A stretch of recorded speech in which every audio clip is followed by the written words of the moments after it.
Punjab came out with a philosophy. I'm not talking religiosity. This is education I'm talking about. This is the land where Guru Granth Sahib established. Such a great philosophy, the human philosophy, in the 15th, 16th century, to the humankind. Had we adopted all India, I think, had we adopted, India would now be the superpower. And Indian society would be highly enlightened. Romanito, quoted by Mussolini. That means Roman pride, Roman race, Roman purity. The same National Education Policy 2020. There is no birth cycle in the system. In one philosophical system, which is humanizing side. On the dehumanizing side, karma, accept what may come to you, don't question. What is the, Bhojpuri, Maithili, where are they now? Where are they now?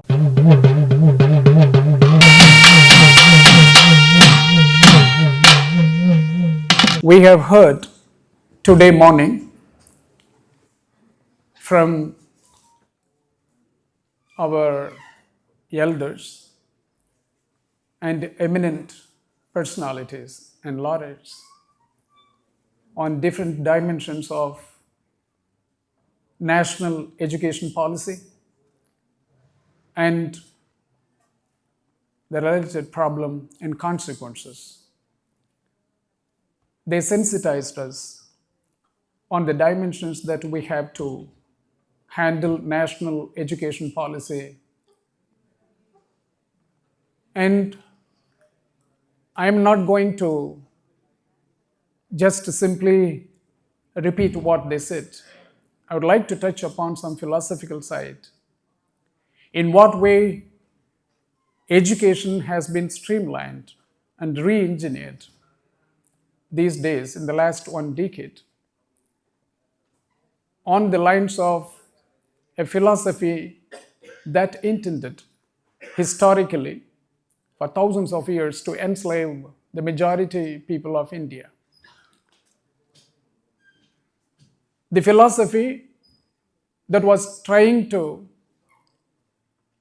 destabilize the social system, create social segregation in a hierarchically degraded manner, and the philosophy that intended to inculcate inequality between different social segments, and the philosophy that was dehumanizing the Indian society for several centuries. And those philosophies are coming back. This is what I feel, that in the name of national education policy, they are reinventing education philosophy and its framework and academic functions, educational functions, and trying to reinvigorate the society that they want to evolve with in the 21st century. So this is what I think that most of our fellow Indians are not able to grasp, and most of the academic fraternity also is not able to understand. India, for the last 2,000 years, or maybe a little bit more than that, I think right from Buddha period onwards, you could notice a dichotomy between equality and inequality, between social harmony and social disharmony, between peace and oppression, and between humanization and dehumanization. These are the various ways and manners by which the Indian society has been driven, and based on these two polarized opposing philosophies, Indian society was going through a large-scale debate, discussions, deliberations, and historically, then and there, based on the context. And the one philosophy was overruling the other philosophy. And since Buddha's time, equality, humanization, reasoning, enlightenment were all fostered in the Indian society. And it was much debated, discussed. To some extent, it was practiced as well. But afterwards, in the last 1,000+ years, the Indian society was going into the hands of the Vedic and Veda, Upanishadic philosophies. I would say Sanskritization. And total India was going through a kind of dehumanizing social system. And the human dignity was at risk and stake every now and then the last 1 millennia. So that means dehumanization and human dignity were the two polarizing issues towards which we have been fighting. Education was playing a major role in the last 1,000 years. The ontology of the human existence, basically, dialogue and love. Any society in the world, basically the ontological existence of the humankind was built upon the two major ontologies, love and dialogue. And we have been prevented from showing love and having dialogue with our counterparts, the human counterparts and social counterparts. And the opposing philosophy was trying to destroy that ontology. The opposing philosophy was trying to inculcate a kind of disharmony, and completely there was no dialogue between human beings. And we have been working in various social systems, various social segregated endogamous units, social units. And when this human ontology is lost, the thought process and consciousness of the humankind was also lost. Eventually, education also had lost its futures and its ability to inculcate the basic functions of education to how to prepare humankind to think, human beings to think, take decisions, make judgments, and act accordingly. Because the opposing philosophy was preparing the students, was preparing through education, the learners, as to how to, have enmity between each other, and how to oppress each other, and how to materialistically you can handle things in such a way, irrespective of the human justice, the social justice.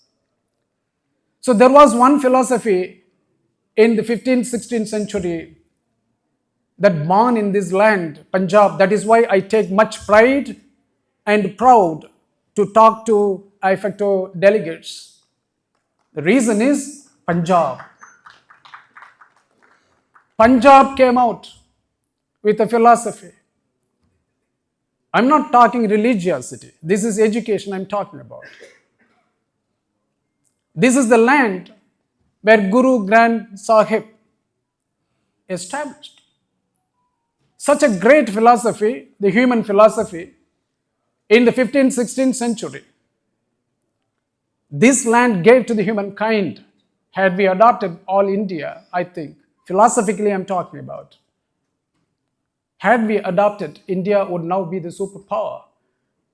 And Indian society would be highly enlightened and knowledge society. The thing is, Guru Nanak talked about Panth. And then later where, Har Gobind Singh, Har Gobind Singh, Miri, Piri, the philosophy The authority and spirituality. Spirituality in Sikhism is not religious spirituality. It is about enlightenment, finding the truth.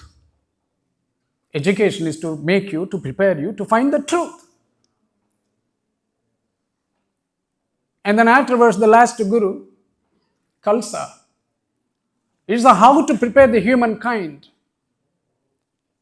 to practice equality, to be democratic, to be tolerant, and to coexist and cooperate to mutualism. Conjoint communicated experience, in the words of John Dewey, all you could see in Guru Granth Sahib. Such a wonderful philosophy. And that is why that I feel pride, and I feel that I have made thousands of my speeches all across India. Thousands. Not 1,000, 2,000, maybe a few thousands in the last 20 years. But this is a historical speech, I feel. Because the land on which I'm speaking, I'm addressing my fellow citizens of India from 26 states. That is the greatest occasion. Thanks to the IFUCTO for giving me this opportunity. So the philosophy again is being reinvented. In 1940s and 30s, two countries on earth tried to reinvigorate their philosophy. One was German and another one was Italy. The Nazi, Hitler, and the fascist Mussolini. If you look at their education philosophy, their education policy, both of them were one and the same. German pride, Italian pride. Racial purity, Aryan racial purity, as quoted by Nazi, and also Italianato, Romanito, quoted by Mussolini. That means Roman pride, Roman race, Roman purity. The same National Education Policy 2020, in its preamble, Indian-centric, Indian ethos, Indian values, and Indian pride. Exactly the same word. The Nazi education, the fascist Italian education, and the National Education Policy 2020, all of them are one and the same. In letter and spirit, in theme and principles, there is no deviation. But those philosophies survived just only 10 years. The German philosophy, the Nazi education policy, Mussolini's policy survived only 10 years until the tenure. But my friends, if you allow national education policy to continue, it will live forever until you and me die. Because this philosophy is built upon sacredness. Indian ethos doesn't mean the same as German pride and German ethos. German ethos, when Hitler said, did not have any sacred component in it. Sacredness and sanctity, if anything is attached with, that cannot be erased, because sacredness and sanctities are associated with divine power and cosmic powers. And that sacredness is what the Indian ethos by which national education policy is being driven. In a given little time frame time they gave me, I would like to quote few things. How it is going to be sacredly, with all sanctities, this education policy and frameworks have been devised exactly without any deviations from the Sanskrit philosophies. I mean the dehumanizing philosophy. Sanskrit also has some good components. I'm not touching those components. Some science and some kind of medicines and linguistic things. There are good components. I'm not deviating from that. But there are certain philosophies which are, with all sanctities, they created. And those ideas have been now inculcated in all frameworks they have established. Take, for instance, the Foundation Education Framework, National Foundation Education Framework. Until that 5 years, it's during the foundational stage. And the next one is preparatory stage. And this foundation 5 plus 3 plus 3, you take all this. The last 4 I will come later. If you take the first 5 stages, 3 stages, 5 plus 3 plus 3. And the first 5 starts at the age of 3. And then it continues up to 8th grade. That is 5 plus 3 plus 3. And after the foundation, they have created another framework, National Curriculum Framework for School Education, about 600 pages. No curriculum framework on earth had more than 50-60 pages in the world history.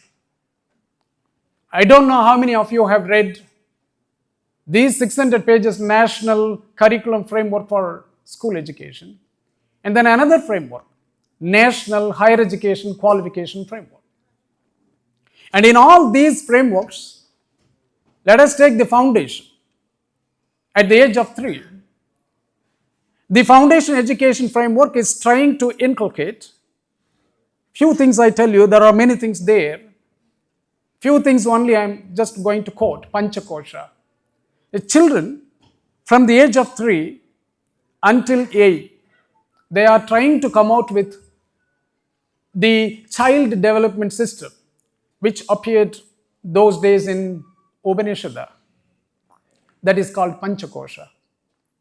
So based on Panchakosha, they want to prepare the children ready through education, not through religiosity, not through any religious practices, not through any cultural practices, but the secular phenomenon called education. They are using education as the premise to inculcate, to develop kids from the age of 3 to 8 based on Panchakosha.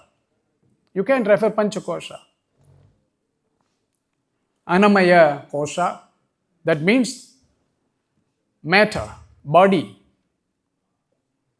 Pranamaya Kosha, that means it is sensations, it is perception, it is the vitality by which the human thought process happens. And then Manomaya Kosha, it is the mental aspect of the thought process. And then Vijnanamaya Kosha, consciousness. Then lastly, very disturbing and to be very much careful, Anandamaya Kosha.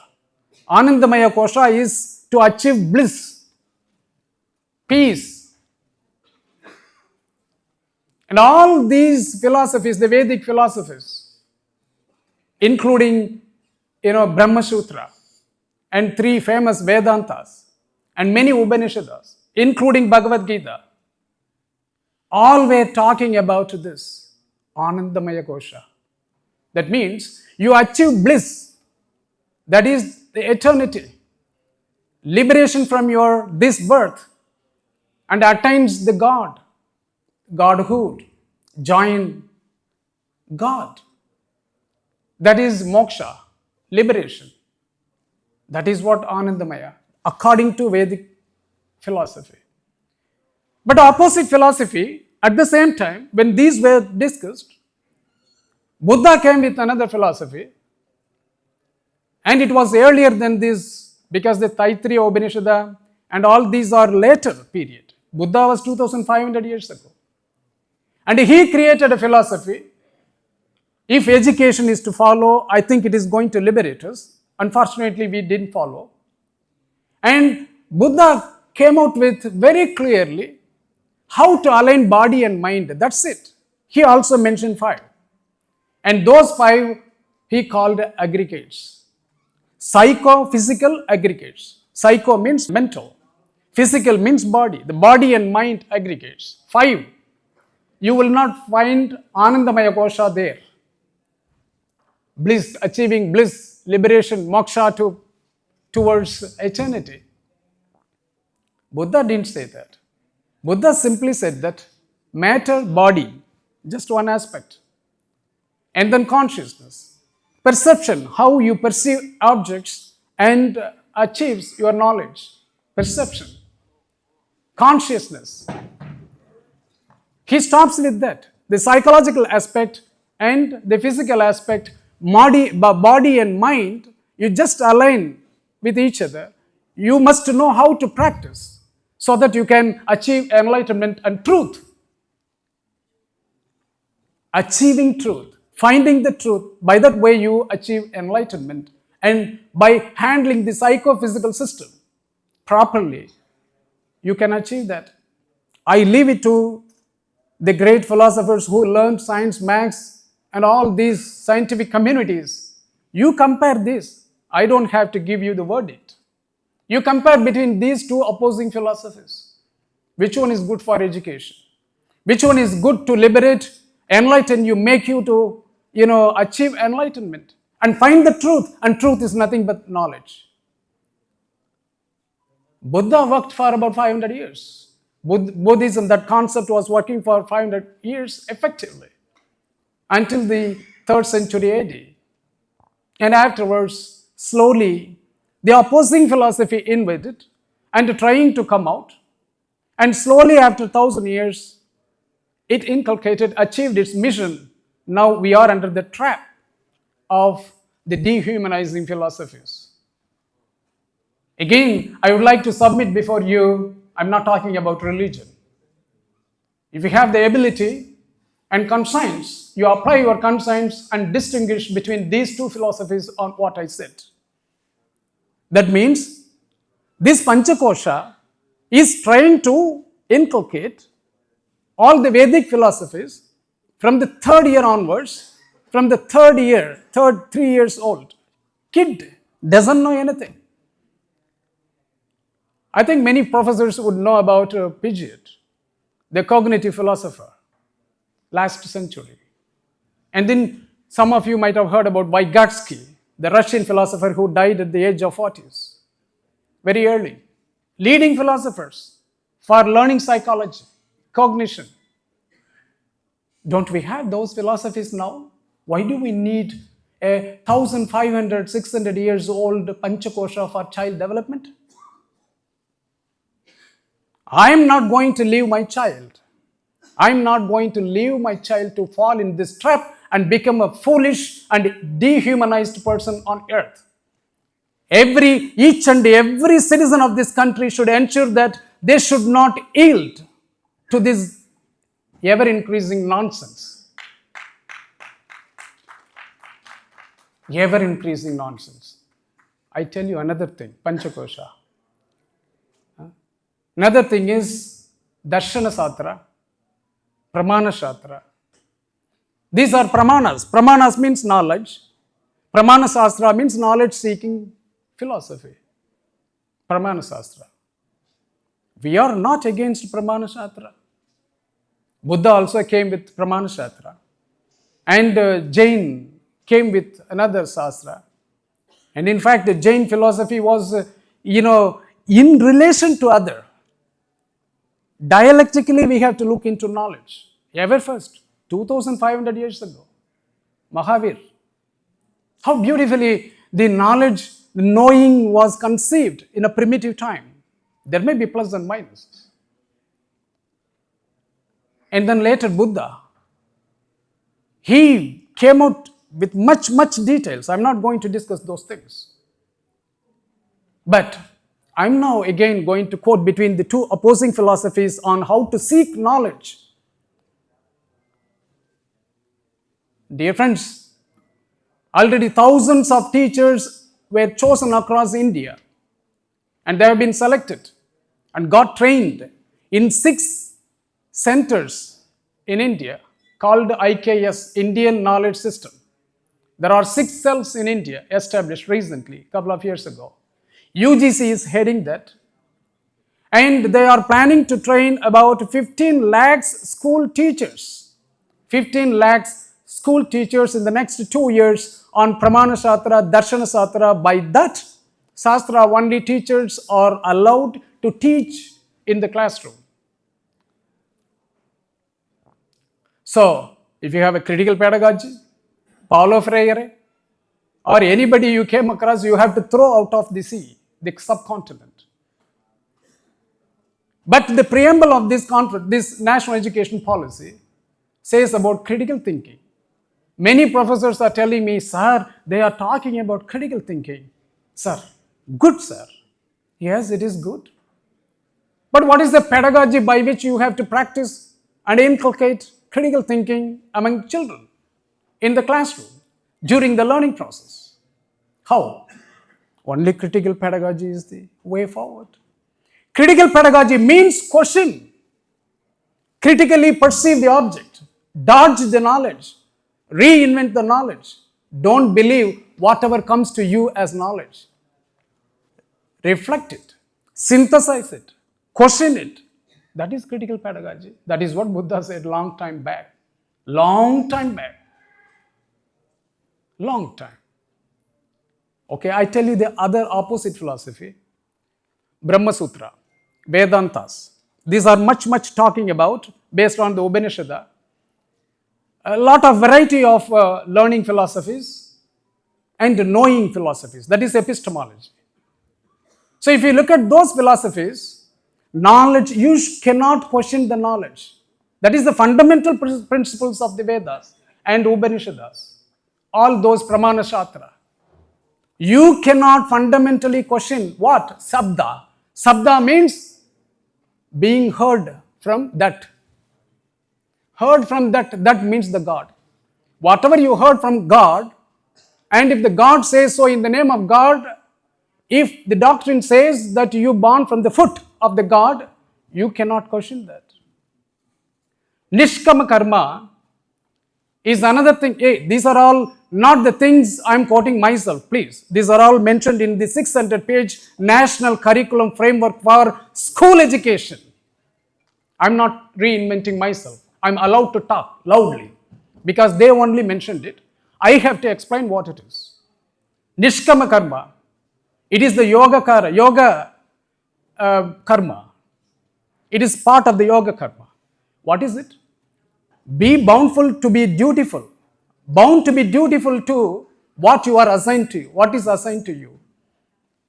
As a person born from the foot of the God, you have to serve the Brahmins and others, the upper caste. And don't question it. You should not have your own aspirations.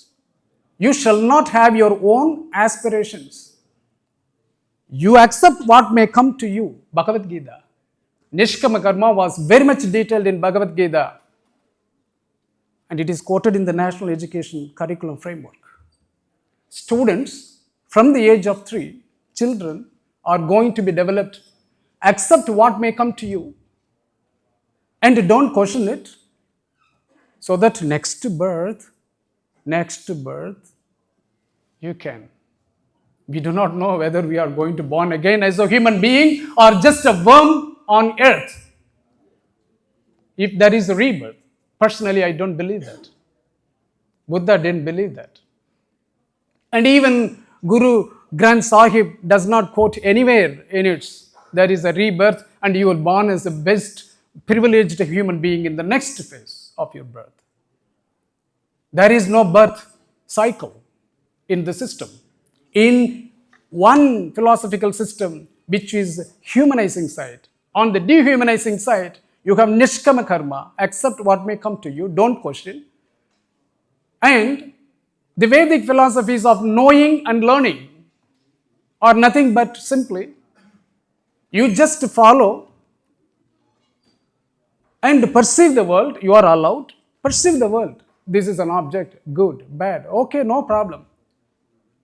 But sabda, testimony, that is another philosophical, that epistemological method. That is a knowing method, testimony. You shall not question. You have to accept. That is what Upanishads say on Darshana Shastra, Pramana Shastra.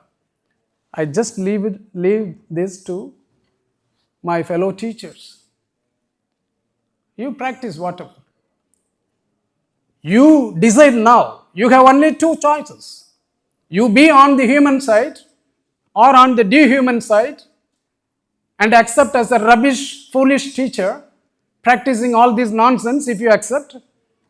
And if you are like Jawahar Nesan, you be on this side and do good things to your own children, your grandchildren. It's up to you.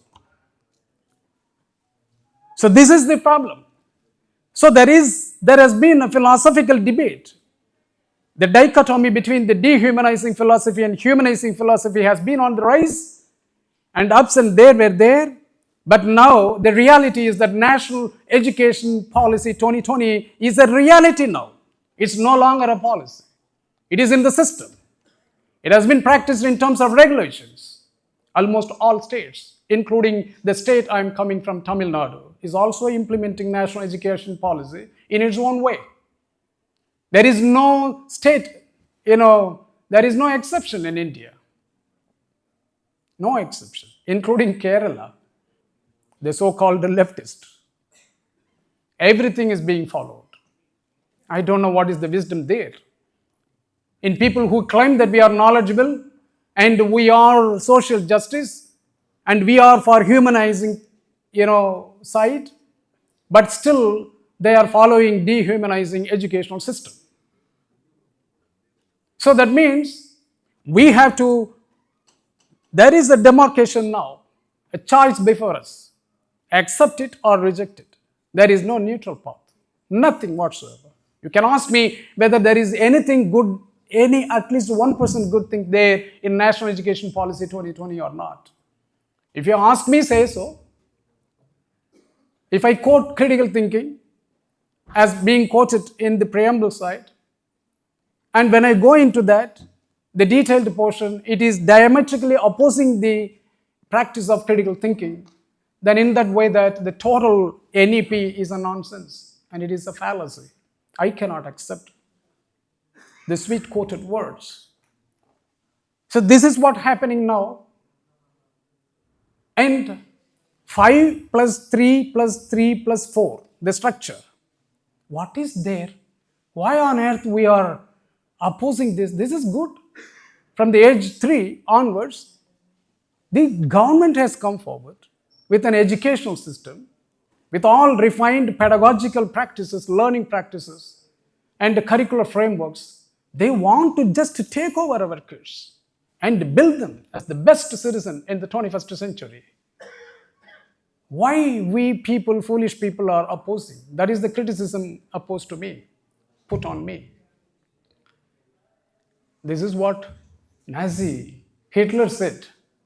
Every child from 6 years onwards belonged to the government. Who said? Hitler. Hitler was a part of the curricular framework, curriculum framing, designing. He was a member, the president, the powerful president on earth, the ruler. He was, as an educationist, he was a part of curriculum framework, sitting in the curriculum committee, designing how to oppress the non-Germans. What are the social aspects? How science can be used to kill others? What is the dosage of the poisonous gas? What is the dose at which a person will die? These are the research. These are the subject matters in the 6th grade students studying elementary schools. Hitler designed. Now Panchakosha is coming now, and the government wants to take over the children from 3 years onwards. You give birth, you have your child only with you for 2 years. When the child attains 3 years old, just give it to the Prime Minister or the government, the establishment. They will take care with all Panchakosha. That is what is going to happen. That is what. So in the 5 plus 3 plus 3 plus 4, I said philosophy, Panchakosha, Pramana Shastra, Darshana Shastra, Nishkama Karma. These are all dehumanizing philosophies ever found in the world by any part of the world. If there is, any human society, if you could historically observe in the world, you will not find anybody who created these philosophies, karma theories, by birth. Okay, now we come to 5 plus 3 plus 3 plus 4. How 5 plus 3 plus 3 plus 4 is going to inculcate the Nishkama Karma, Pramana Shastra and Panchakosha. How? See, for instance, you take 10 plus 2 system. From 1st grade to 10th grade, the student is linearly progressing. Linear progression. Without any, why? When Kothari came out with 10 plus 2 for a uniformity and a uniform structure in India, he came out in 1968. When he came out with this, the whole India appreciated it. The whole India appreciated, because in Tamil Nadu at that time, it was 10 plus 1 plus higher studies. Old SSLC we call it, those days. And in Karnataka different. And in UP different.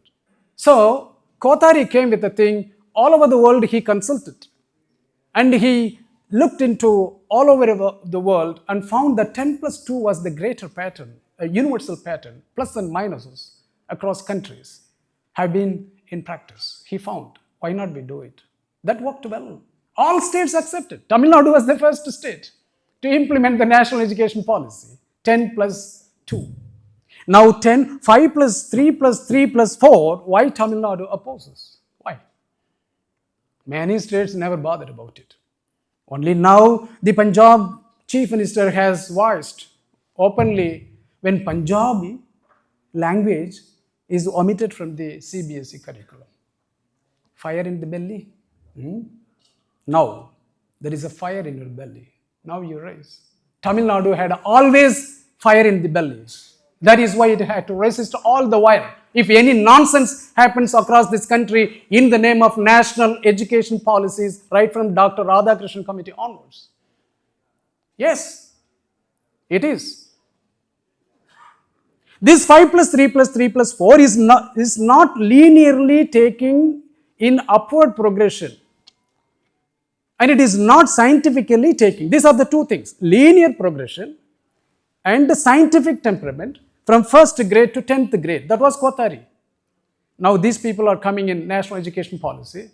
We split this 10 into 3. 5 plus 3 plus 3.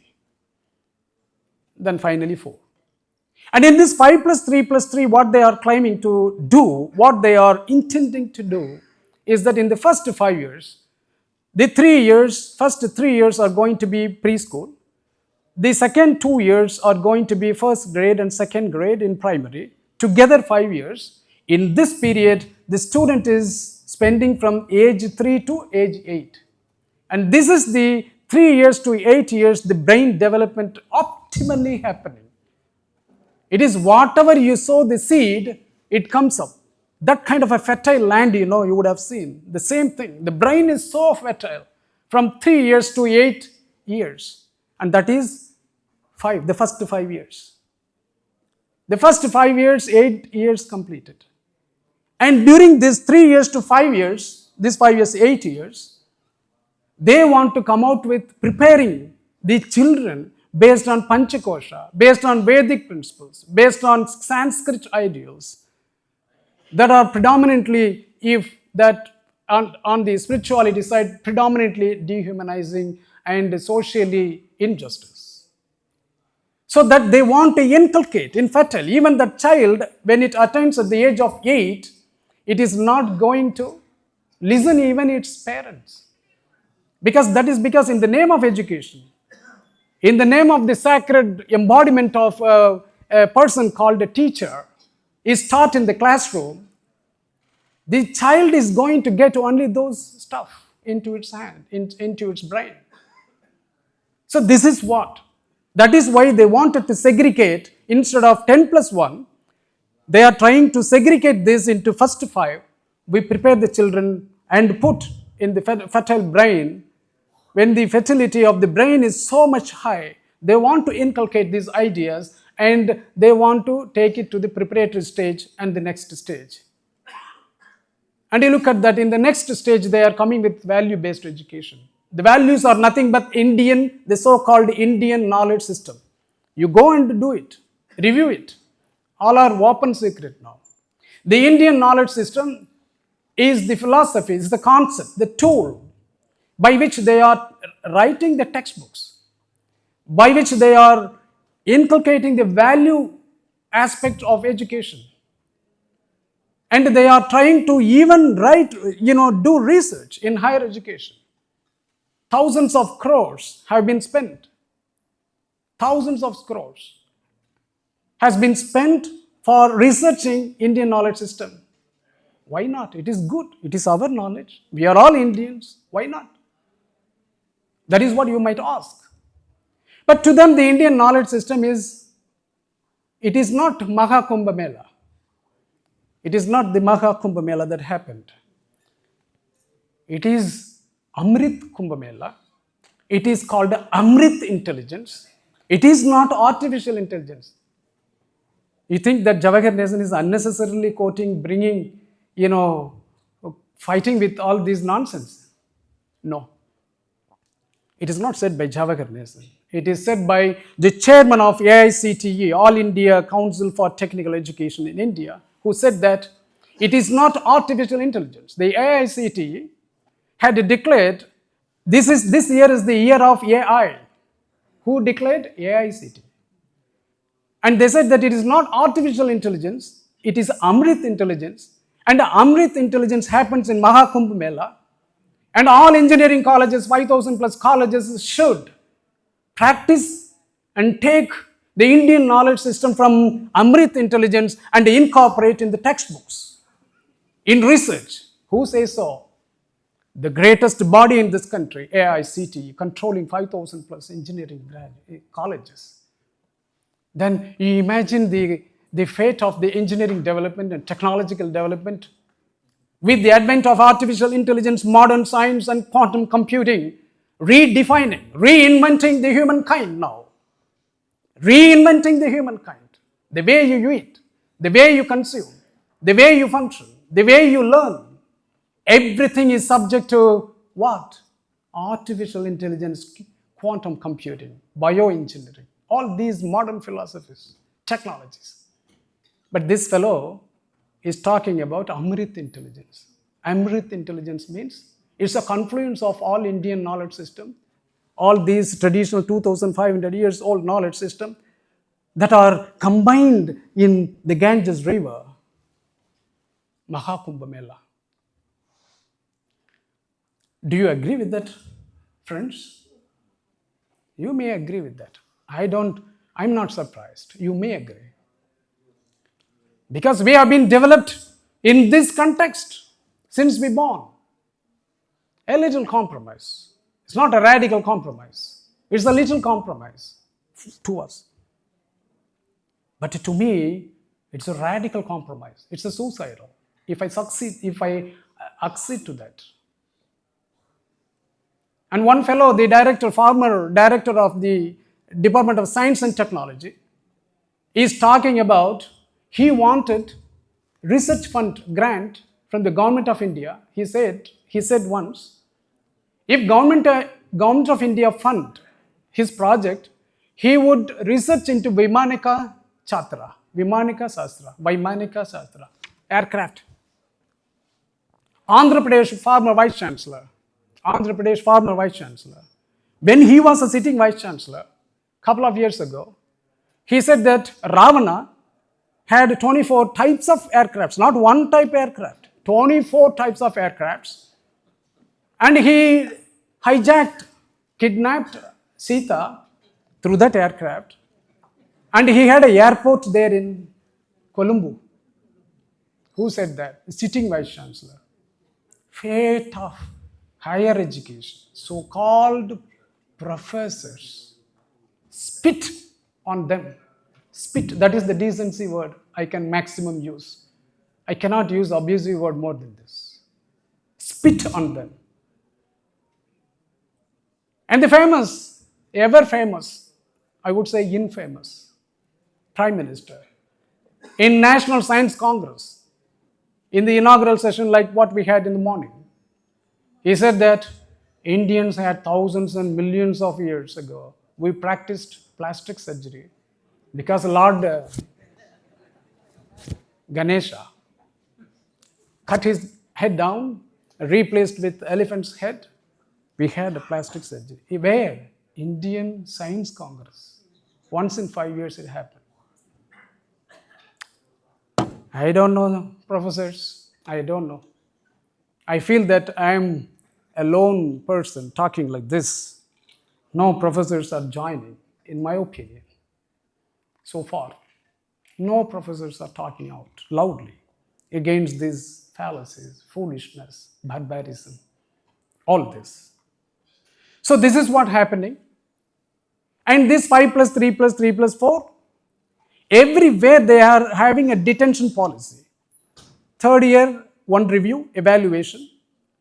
A third grade, fifth grade, another evaluation. Eighth grade, another evaluation. These are evaluation, may not be public exams, may not be, but evaluation. But many countries do not have evaluations during this early period. Many countries, Scandinavian countries, even Singapore, early days. Because the children are from various social backgrounds, various demographic backgrounds, social backgrounds in terms of caste, demographic backgrounds in terms of rural family, rural area, and first generation graduate family. They do not know. They have some setbacks basically. When they are coming here and you have a common examination system, evaluation at the third grade, if they are not able to practice, if they are not, since basically they did not acquire the skills to compete for that during that early period, how would they, practice or appear successfully in the examination? And they are bringing, semester based from the 9th grade onwards until 12th grade semester. There are 4 plus 4, 8 public examinations in the national education policy from 9th grade to 12th grade. 8 public examinations. Even in one public examination, we are facing a number of suicidal pressures, stressful life conditions for our children are happening already. But you are increasing education. Dr. Ambedkar said one time, long back, he said, quoted very clearly, like a prophesied statement, I would say. He said that in the name of education, in the name of examination, education is made impossible for downtrodden and disadvantaged students, preventing them from entering portals of higher education. Dr. Ambedkar said, what he prophesied about 70 years ago is now coming true. Cute, neat, how many it? Everywhere it, cute, neat, next, sit, set, nonsense. I studied in England. I worked as professor in United States of America. All over the world I have exposure. I never seen any kind of examination regimental system, examination regiment as education system. But we are professors, we will not talk. The teachers, lakhs and lakhs of teachers, they will not talk. This is what happened. So, the detention policy, checks and balance, why they are coming with 5 plus 3 plus 3 plus 4? Because from 6th grade onwards, they are exposing the students to vocational education. Please underline, vocational education. Vocation, must. And from 8th grade, after 8th grade onwards, streams are permanently segregated, demarcated. Mainstream education, vocational education. From 9th grade, permanent. Until 8th grade common, but still students are exposed to vocational education. From 6th grade onwards, if students fail, in the name of examination they are going to do, based on the grades they attain, they will be classified and they will be prepared for vocation. And they will be detached from the mainstream education. This is the purpose. Checks and balance to screen and filter the students. Eventually, the students from the disadvantaged and downtrodden demographic backgrounds and social backgrounds, they will surely be sidelined and made to pursue only vocation. Vocation means in India, it is decent job, decent occupation. In Tamil, we call it as kula thoril, decent based jobs. That is what it will end up. That is what. With the advent of all these technologies in modern science, the skills required, the knowledge required, and the competence required in the 21st century are completely going to be different from what we are talking about in the name of national education policy, or what we are talking about in the name of educational attainments and outcomes. We are talking about both in school education and higher education in this country. Completely different. The 21st century is going to be critical thinking, judgment, decision making, reasoning, all are higher order skills. And we do not have any epistemic, any pedagogical approaches in our current systems under national education policy to prepare the students with all epistemic abilities that are required very much in the 21st century. We do not have. Eventually what happens? They want the 85% population to pursue vocations, decent jobs. The rest 15% will take care of research, will take care of higher order thinking process, and they will take care of higher order, jobs, occupations, and pursuits. And this is the idea. That is why they needed 5 plus 3 plus 3 plus 4. So these are all the major, I just quoted only 2. If you allow me to talk, I will talk endlessly for hours together, quoting every dimension of national education policy, the unexplored, undiscussed, undebated dimensions of national education policy is what I'm talking on this stage from now. These are never, you wouldn't have heard about it, honestly. And these are the very much pertinent issues that we are supposed to debate and discuss. What I said now today, don't believe that. Please apply your mind. And if you oppose me and you say I'm wrong, you tell me I'm wrong, I will accept if you have any points. Don't accept on my face value. Please consider, discuss, debate. These are all the major, this is a plot, a conspiracy behind this. The politics, the political conspiracy behind this, and the social, religious conspiracy behind national education policy, there are multitude of dimensions. And very nicely, I appreciate this ruling establishment at center. I really appreciate them. How they connected, all properly. The philosophy, this, that, education, pedagogy, teaching, learning, examination, everything, is connected in the loop. Very beautifully they have done. We have to appreciate. Because they wanted their philosophy to win. And they are truly working for it. Truly working for it. But there are chief ministers across the country. I don't know whether they are truly working for the philosophy that they talk. I'm not expecting them to work for the philosophy that we talk. At least the chief ministers and leaders of this country, whatever the opposing philosophy, the humanizing philosophy they talk in public, they should be true to them and work accordingly, all with the social reclamation and then the pedagogies and alignment and orientations and the educational system by which they can inculcate the idea. The idea is a just society. Just society. Just society happens only by just education. And if you want just education, you have to throw national education policy out. In all respect, total. That is no point to discuss further. And this the 3-language formula. People are thinking that Tamil Nadu is talking against the 3-language formula. Right. I have to say something that, why then the Punjab Chief Minister, put an order just a couple of days ago. Punjabi is a must. Why? What is the, Bhojpuri, Maithili, where are they now? Where are they now? True languages.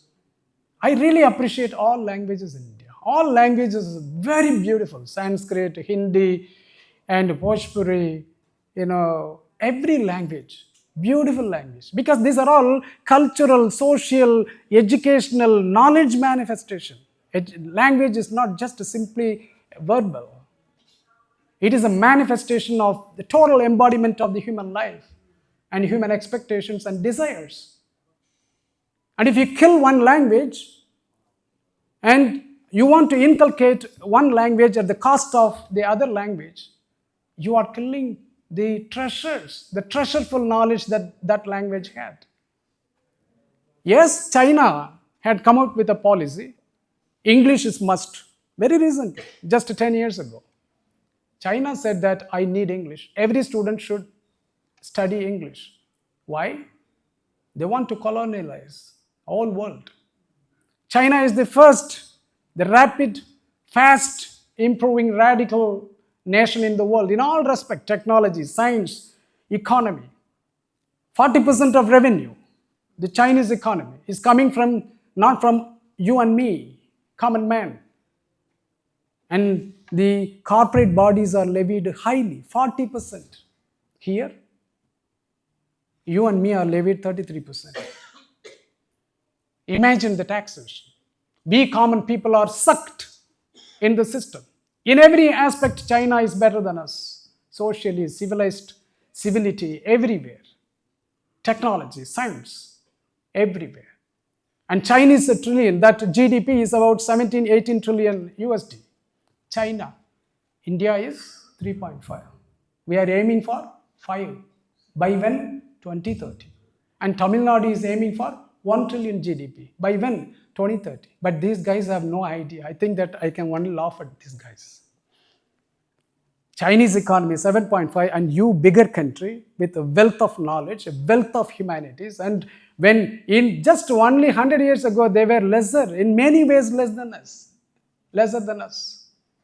In economy, GDP, poverty was very high. In just 100 years, they are now the superpower. America is no longer. How?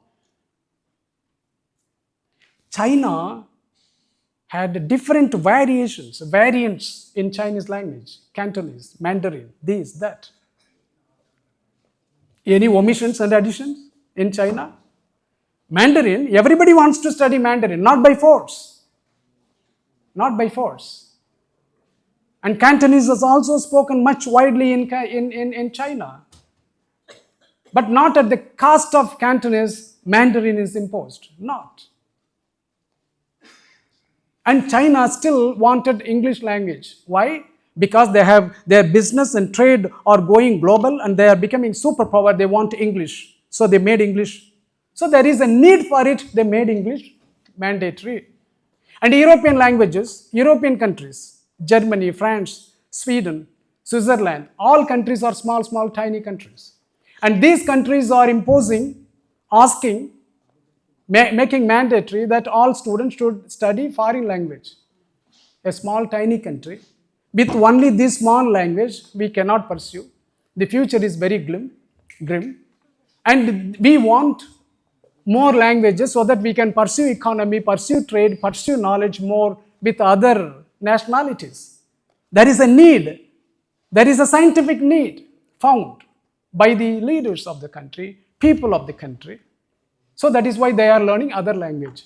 What is the need for the Punjabis to learn Sanskrit now? Tell me now. Any rational, wonderful, right ideas? Tell me now. Why? When knowledge resides there, they are, without force, they are going to take that, learn the language. If you find the artificial intelligence, quantum computing, modern science, quantum physics, and teleportation, and telepathy, and all those future, knowledge propagations are going to be observed only in Sanskrit, I will be the first person to study Sanskrit. I will be the first person.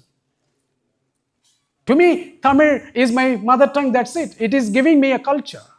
It is shaping me as a Jawahar Nesan. It has a tradition that gave me a value. I cannot allow my language to go. I cannot allow Punjabis to disown Punjabi at the cost of, in favor of Sanskrit and Hindi. Because your language is your soul. And your language is your value. And it has given you the kind of tradition and means to learn things. Without language, can you learn? And your ideas groomed only with your own mother tongue. And you wanted more. And science is there in English. You wanted to study English. You studied English as a second language. Why do you need a third language? Is it national integration? Artificial intelligence is better than us. Any human being. Artificial intelligence is there. We can learn any language. Why not? We learn Spanish also. No problem. So that means language is another thing. Along with 5 plus 3 plus 3 plus 4, if you learn Sanskrit and Hindi, or Hindi is a secondary now to them Sanskrit is the main, then Panchakosha you will know, Pramana Shastra and Nishkama Karma, all are not in Hindi, in Sanskrit. They want to impose Sanskrit directly, indirectly. Go to the websites of government or the Ministry of Education, Government of India, go there, thousands and thousands of schemes. 1,700 crores approximately has been invested for Sanskrit alone. But for all other Indian languages, only 90 crores. But how many people speak Sanskrit? About roughly 25,000 people in the whole 150 crore people, only 25,000 people speak only Sanskrit. But 1,700 crore investment for Sanskrit, and for all other languages, only 90 crores. They say we are not imposing third language. We are only giving options. You think that this world is so crooked? We cannot even believe or understand what is the plot and conspiracy behind what you say. To learn Sanskrit for teachers. And there are different levels. For students, different levels. Incentives given, scholarships given. And courses are introduced. Many courses have been introduced in higher education. And there are courses, optional courses. They say optional, but indirectly they will make it mandatory. And courses on Sanskrit have been introduced in school education as well. So somehow there is a big plot behind this. The conspiracy is bigger than what you and me imagine. And day by day, I am witnessing first-hand experience and ideas on what these ideals and behind national education policy, what resides. So please, dear friends and sisters and brothers, I do not want to take more time because this is not a big one-man show. It's a big organization. And you are having 2 days deliberations. And morning you heard, and today I should not do much. And I request you to consider the thoughts that I just, laid out before you. And you don't have to follow me. And abruptly, believe me, please go and do some literature review, some homework, and you yourself will understand. If I'm wrong, you can place before me any of your ideas and doubts and questions. I'm obliged to answer you and respond to you even after I leave this stage. Thanks a lot. Thank you very much for listening to me. Thank you. Bye.